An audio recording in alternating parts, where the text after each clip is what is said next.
Hi, my name is Stephanie Ward. I'm a certified parent educator, and I'm here to clarify what is compassionate parenting, what is gentle parenting, what is nonviolent parenting.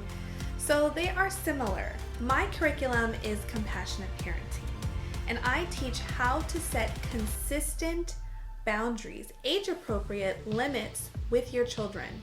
I've had parents tell me, well, is it gentle parenting if I let my child do whatever I want? Absolutely not. We want to teach our children that it's important to have limits, but also techniques on how to set limits appropriately. If we are raising our voice and saying, hurry up, let's go, that can create an anxiety experience for children, and it quickly gets them to that fight, flight, freeze, fawn mode.